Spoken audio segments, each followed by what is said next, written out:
How's morale? How excited are you for this season? I'm very thankful. I woke up this morning and I thought to myself, this is the 9th time I get to do this. So as my coaches say, it's an honor, not a job. And I'm thankful to be here. It's kind of a refocused time. Like, this is where you lock in and get ready for the season. So I'm looking forward to it. You talk trash to Nick Saban that he needs a credential and you don't to get around this place? No, that same guy tried to stop me. I was a little worried about that. So thank God I had Leland with me because he was carrying my credential. But I saw him and I said, you know what? I saw that guy yesterday. He's the one that stopped Nick. I'm sure he'll want to stop me too. And he did. He did. What excites you, Coach, about this team? The relationships we have, the guys in the locker room. I mean, I love this team because when we get on the grass and get on the field, they're a joy to be with. They cut up with me. They have fun. They smile. They laugh. I mean, football's hard every day at practice, so the grind is so real. It's fun to have guys that you want to be around and enjoy being around. And the growth you want from the start of training camp to game 1 against Clemson is what? Depth. You always feel good about guys that have started, right? So I don't know how many returning starters we got, but I feel good about the guys that have played in meaningful games. I need more. So our job is to find a way during these practices to create 44 guys that are ready to go and can play, and because there's going to be a long season. We're going to have injuries, and we've got to have depth. Going off of that, how much do you approach the season differently, given that it is going to be a longer season and it almost has more of an NFL feel? Yeah, I think every coach is looking at that, and you're trying to tweak things to say, what do I do differently? Probably for us, it's a little less aggressive camp. A couple reasons. We got a harder schedule. We're going to play more top teams, so we need depth, and we don't need guys injured. But we're going to have a longer season too. So if things go the way we want them to go, and we make the playoffs, we could be into a 3-4 game run, and you want to be at your best at the end of the year. How do you approach this new look SEC with no division, 16 teams, and the addition of OU and Texas? You approach it one game at a time, and as trite as that is, it doesn't change. That doesn't change. There's no difference to our approach. It's a difference because of the number of quality teams you're going to play and the length of time we're going to play. How do you continue to create an edge for this team when you were 42-2 in the last 3 years? The edge comes from us. 42-2 does not create our edge. That does not define us. That's in the past. So we don't say, oh, we have a chip on our shoulder this year.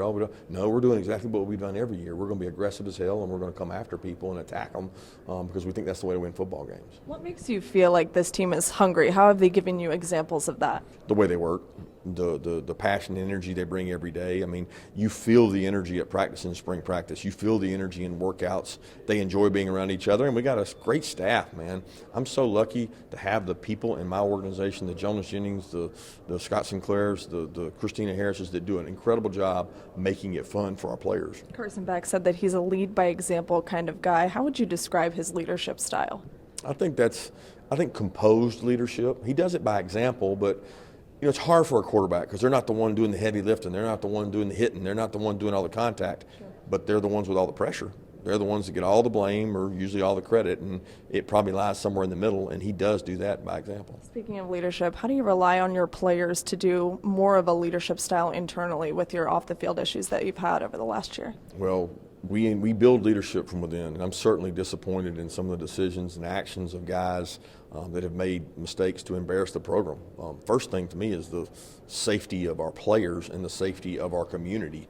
And when you make mistakes like they've made off the field, you can't do that. And I think some guys on our team have spoke up and said that, and their voice is going to mean more than mine. And I encourage that, and I think we build that into our culture. I'm going to ask you about one player specifically, Michael Williams, switching to outside linebacker. He approached you guys with that. How did that conversation go with him?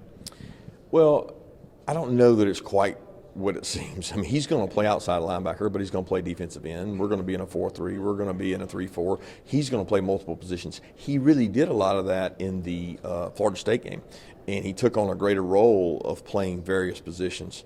But he's valuable all over the field. On third down, he doesn't necessarily play those. So we call it a DPR, a designated pass rusher. He can do a lot of things, and he's got a lot of ability and a lot of talents that give us the ability to be versatile with him. How important is it to have a lot of those versatile defenders on your team? Especially in passing situations. At the end of the day, you got to stop the run to get them in passing situations. But if you get them in passing situations, you need valuable guys like that. With getting our footing more into NIL and what that means for universities, what's been the hardest part for you as a coach to adapt to that? Because I have to believe it's ever changing. Yeah, I feel like it's the recruiting process in NIL, the I don't want to call them negotiations, but the conversations, that's probably been the most difficult because you don't really know what other people are doing. You don't really know what other people are saying. Once they're on your team, it hasn't been as bad because we really try to sell the culture to buy into the team and sacrifice of yourself and, hey, take a Georgia discount. Like, you're going to probably make less at Georgia because a lot of players are making money, and we spread that out, not evenly, but everybody's going to make money, and you got to give up a little bit. It's the coming in, the recruiting that's frustrating because, there's no even playing field. You don't know what guys are like Monopoly. You can see what money they're playing with. You don't know what these guys at other schools are doing and saying, and sometimes kids haven't earned it. And I like for the guys to be rewarded that have done things on the field. You've always said, just to follow up on that there are a lot more zeros in those NFL contracts coming out of Georgia than the NIL. But do kids 17, 18 coming to high school, do they buy that? Do they understand that, or they just want that upfront cash? I think they understand that. I think they buy that. But they also believe they can make those NFL contracts at other places, right? And the difference in what maybe you make at one place or another, once it becomes substantial, that could be over 3 years. That can be life-changing money. And as a father myself, I respect that. And if they have a lot greater opportunity somewhere else, then we respect that and say, hey, maybe it's not a good fit here if that has to be the priority. But we also want to be competitive, and we are competitive with our NIL market and what we get our players. Do you get feedback from your athletes about that? Because Sankey was saying that, on their panel of student athletes, they talk about there not being, because every state has different legislation for it, that it's not an even playing field. So do you have conversations with your team of like, keep the main thing, or how does it go? We worry about the players we got. Yeah. So once there are players, I really don't get into what they were told by another school or what's going on in another school. We focus on us. I do know that the players are passionate about keeping the game competitive. And they want to make as much as they can make. They want to get a piece of the pie, and they certainly deserve a piece of the pie. But it's the way that we dole out the money that I think is really important in terms of making sure the right players, the ones that are playing on the field, the older players, are getting it before a young kid that maybe hasn't played yet. Texting is a relatively new thing to Nick Saban, and I'm curious if you guys have shared some texts before.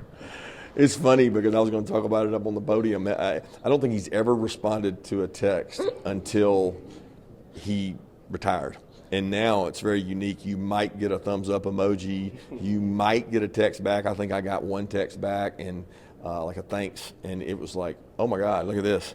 He responded. He actually did. We cracked a joke on our coaches thread, some of us that work for him, and we got a thread. And everybody was laughing that he did respond, or somebody responded for him. It was a one-word response? Yes, it was short.